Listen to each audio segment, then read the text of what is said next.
to take things to a very serious level now. No, we're not going to do that at all tonight.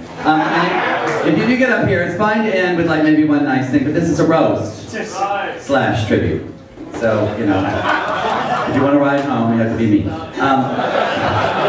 We've got so many speakers lined up, and this next speaker has just had to be on the bill because she kept calling and pestering us. But I'm so glad she got her spot, and she got a seat, and that she got dressed tonight. Let's welcome Sister Roma!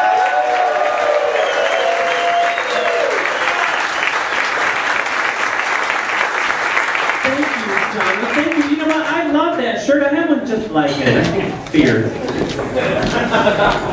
Hi, everybody.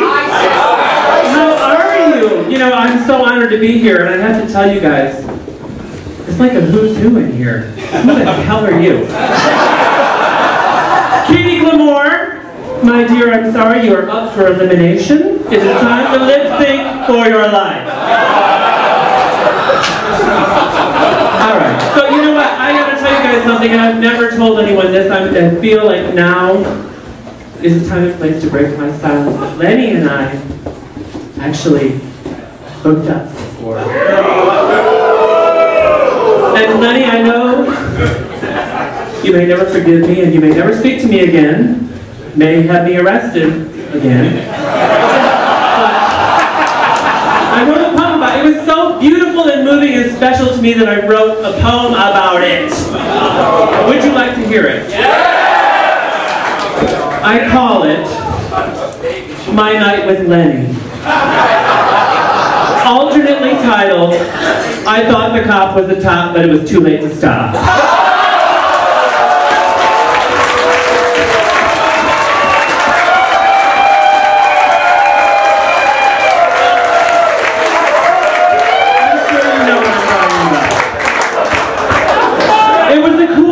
Night in the city by the bay. The air smelled like butt sex with a hint of Tanqueray. I had just left the powerhouse, my knees stained and dirty. That night I had blown a dozen men, and by dozen I mean 30. I stumbled down Folsom, leaving a trail of glitter and feathers when I came face to face with Lenny Broberg in his finest dressed leathers.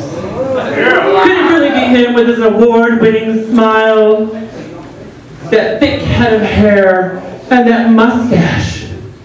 Those gorgeous eyes, like a Marlboro man in disguise. I heard he worked as a detective in Bayview with thugs, so I figured he knew where to find the best drugs. I heard he was some kind of IML title holder who was packing so much heat you could throw it over your shoulder. What I'm trying to tell you is that on this cold, rainy night, our eyes met, and it was nothing less than love at first sight. Hello, he said, flashing that award-winning smile. Hi, I whispered. I've seen you around for a while. We made small talk as we walked down the glistening street. We flirted, we connected, and I wanted that meat.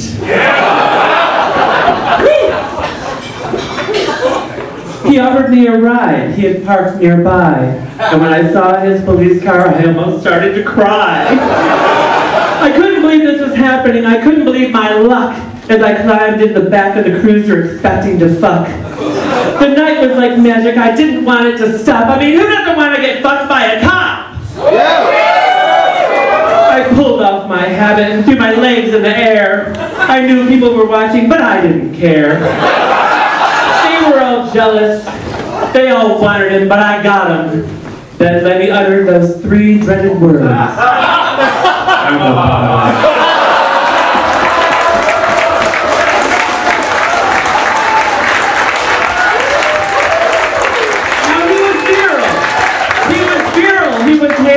He was a man, no doubt. But when he opened his mouth, a pink purse fell out. Sure, he was wearing manatees and guy liner and probably shaved his butt. But I figured this could work if he'd keep his mouth shut. You're so handsome and hung. I must have that cock. And I reached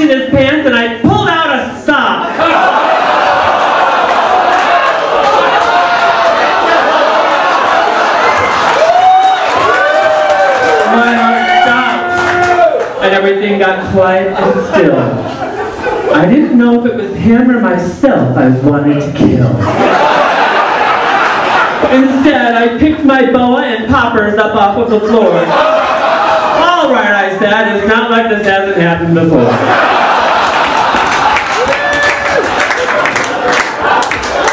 I grabbed that hot cop and I spun it around. I pushed open the car door and I threw him on the ground. I tore off his chaps and I gave it to him good. Then I did it again, spread eagle on the hood. Suddenly, the street filled with noise, wind, and light. A fucking helicopter landed just to my right. Well, this isn't going to end well, I heard myself say. But when she stepped out, I knew there'd be hell to pay.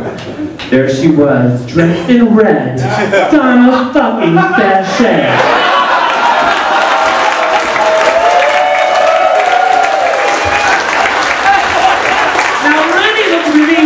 To her side while I looked around for someplace to hide.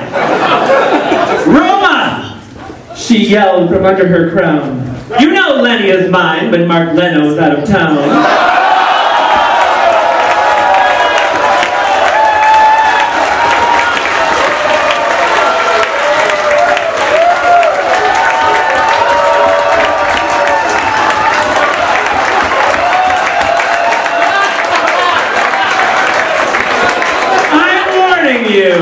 Of this night, never speak. By the way, I'm hosting the opening of an envelope on Friday next week. They climbed into the copter and flew into the sky. And I thought for a minute that I may start to cry. But instead, I got dressed and wiped away Lenny's jism. And made a beeline down the street for Mac Folsom Prison.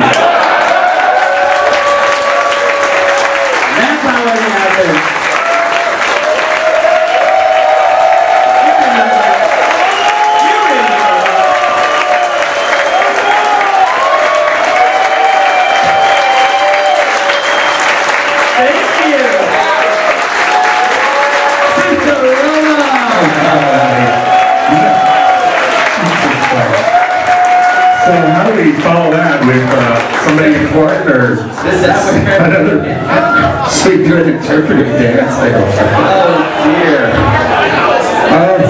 That's where it begins. Only thing I could think of to do was, if Mark Leno was here, I would introduce him. Oh. Senator of the state of California, Mark Leno.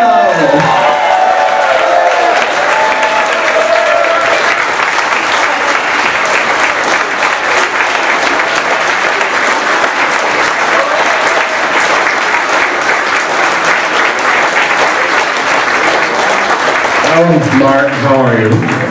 Here, please take this. Is this not his microphone? All right. I gotta say, I love my town. Roma, you are terrific. I mean, how often do you see a standing ovation for a nun and the chief of police in the same room, same night?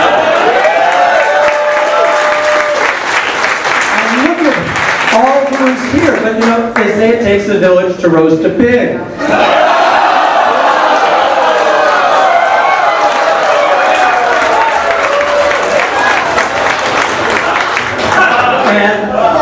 Unlike Rick, sir, I don't have quite the right uniform tonight. But you know Paul's great line, we're born naked, the rest is drag. This is my capital drag, so I hope you'll put up with it. But we are here to recognize, honor, pay tribute to a truly remarkable guy. You've seen the resume, it just doesn't stop. From star, softball pitcher, to coach, to mentor, of course, lauded in his professional career, and you told me the other day it's about to get in line to be president of the San Francisco Police Officers Association.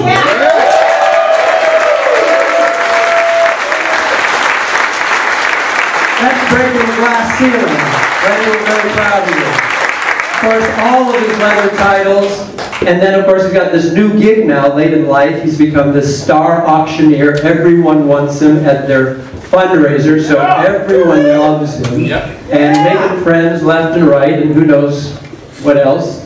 And you know, you're lucky if you get out of the room alive, because when Lenny starts auctioning off, you know, that smile and those lashes start going up and down, and suddenly he's charmed the pants off of you. And you know, if not the pants, the wallet out of him. And suddenly you realize you've been pickpocketed by a cop. There ought to be a law, which is actually giving me an idea.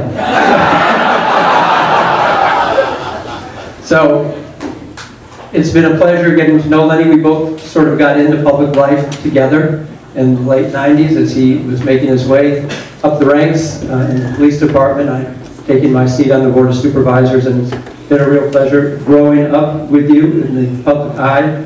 And but as I said, you know, his star just continues to shine. The whole place loves him. Everywhere he goes, he's lauded and applauded, and it's gotten so bad, I mean, it's kind of annoying. Everyone likes this guy so much. A little irritating. When he asked if I would be here tonight, I said, yeah, I'll be there, but under one condition. You give me your word you're not running for state senate this year. And I'm glad to say that I'm here tonight. So, but, you know, you don't ever hear anything really even slightly negative. Oh, I heard this one. Have you been hearing, like, noticing that Lenny's boyfriends keep getting younger and younger? That was me. But you know, Liz Taylor was accused of the same thing. And she rose to her own defense and said, absolutely not true. When I was 18, I dated and married 35-year-old men.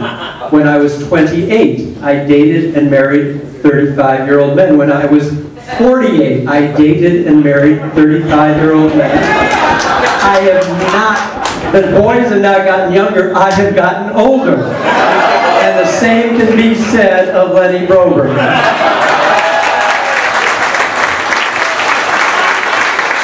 So Lenny, whatever age you may be, you wear it well.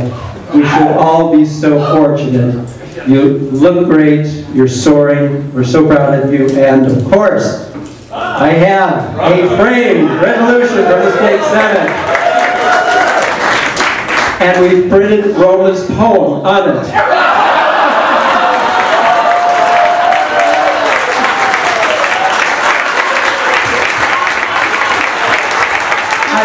I think it's the first time in state history that a sister has signed a state resolution. It's my pleasure to deliver it to you.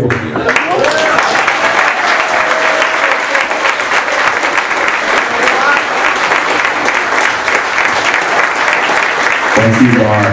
State Senator Mark Leno is in the house and has some words for Lenny. Let it be written.